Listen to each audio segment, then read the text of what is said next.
2026ರ ಮಹಾಸಮರಕ್ಕೆ ಇಂದು ಚಾಲನೆ ಸಿಗ್ತಾ ಇದೆ.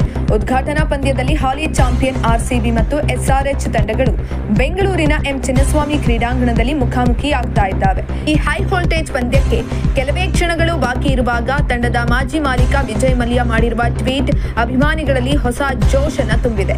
ವಿಜಯ್ ಮಲ್ಯ ತಮ್ಮ ಟ್ವೀಟ್ನಲ್ಲಿ ಆರ್ಸಿಬಿ ತಂಡಕ್ಕೆ ಶುಭ ಹಾರೈಸಿದ್ದು, ವಿಶೇಷವಾಗಿ ಕನ್ನಡ ಪದಗಳನ್ನು ಬಳಸಿದ್ದಾರೆ. ಬೆಂಗಳೂರಿನ ನಮ್ಮ ಸಿಂಹಗಳಿಗೆ ಆ ದಿನ ಬಂದಿದೆ. ನಮ್ಮ ಸಿಂಹಗಳು ಐಪಿಎಲ್ ಚಾಂಪಿಯನ್ಸ್. ಗುಡ್ ಲಕ್ ಮತ್ತು ಪ್ಲೇ ಬೋಲ್ಡ್. ಧೈರ್ಯದಿಂದ ಆಟವಾಡಿ ಅಂತ ಬರೆದುಕೊಂಡಿದ್ದಾರೆ.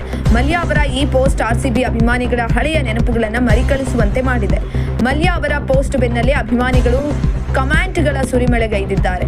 ಪ್ಲೇ ಬೋಲ್ಡ್, ವಿನ್ ಬಿಗ್ ಎಂದು ಒಬ್ಬರು ಬರೆದರೆ, ನಮ್ಮ ರಾಯಲ್ ಚಾಲೆಂಜರ್ಸ್ ಬೆಂಗಳೂರು ರಕ್ತ, ಬೆವರು ಮತ್ತು ಉತ್ಸಾಹ, ಇದು ನಿಮ್ಮ ಸಮಯ ಎಂದು ಮತ್ತೊಬ್ಬರು ಕಮೆಂಟ್ ಮಾಡಿದ್ದಾರೆ. ಇನ್ನು ಚಿನ್ನಸ್ವಾಮಿ ಕ್ರೀಡಾಂಗಣದಲ್ಲಿ ಇಂದು ಎಲೆಕ್ಟ್ರಿಕ್ ವಾತಾವರಣ ಇರಲಿದೆ ಅಂತ ಅಭಿಮಾನಿಗಳು ಭವಿಷ್ಯವನ್ನ ನುಡಿದಿದ್ದಾರೆ. ವಿಜಯ್ ಮಲ್ಯ 2 ದಿನಗಳ ಹಿಂದಷ್ಟೇ ಆರ್ಸಿಬಿ ತಂಡದ ಹೊಸ ಮಾಲೀಕರಿಗೆ ಶುಭ ಕೋರಿ ಭಾವನಾತ್ಮಕ ಪೋಸ್ಟ್ ಮಾಡಿದ್ದರು. 2008ರಲ್ಲಿ ನಾನು 450 ಕೋಟಿ ರೂಪಾಯಿಗೆ ಈ ತಂಡವನ್ನ ಖರೀದಿಸಿದಾಗ ಜನ ನನ್ನನ್ನು ನೋಡಿ ನಕ್ಕಿದ್ರು. ಆದರೆ ಇಂದು ಆ ಹೂಡಿಕೆಯ ಮೌಲ್ಯ 16,500 ಕೋಟಿ ರೂಪಾಯಿಗೆ ಏರಿಕೆಯಾಗಿದೆ. ವಿರಾಟ್ ಕೊಹ್ಲಿ ಯುವಕರಾಗಿದ್ದಾಗಲೇ ನಾನು ಅವರನ್ನ ತಂಡಕ್ಕೆ ಸೇರಿಸಿಕೊಂಡಿದ್ದೆ. ಆರ್ಸಿಬಿ ಯಾವಾಗಲೂ ನನ್ನ DNA ಭಾಗವಾಗಲಿದೆ ಅಂತ ಅವರು ನೆನಪಿಸಿಕೊಂಡಿದ್ದಾರೆ. ಪ್ರಸ್ತುತ ಆರ್ಸಿಬಿ ತಂಡದ ಮಾಲೀಕತ್ವ ದೊಡ್ಡ ಒಕ್ಕೂಟದ ಕೈಯಲ್ಲಿದೆ. ಇದರಲ್ಲಿ Aditya Birla group, the times of India group, bolt ventures ಮತ್ತು ಬ್ಲಾಕ್ ಸ್ಟೋನ್ ಸೇರಿವೆ.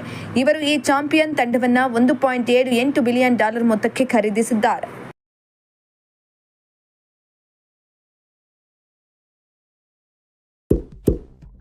ಇಂತಹ ಇನ್ನಷ್ಟು ವಿಡಿಯೋಗಳಿಗಾಗಿ ಲೈಕ್ ಮಾಡಿ, ಫಾಲೋ ಮಾಡಿ, ಶೇರ್ ಮಾಡಿ.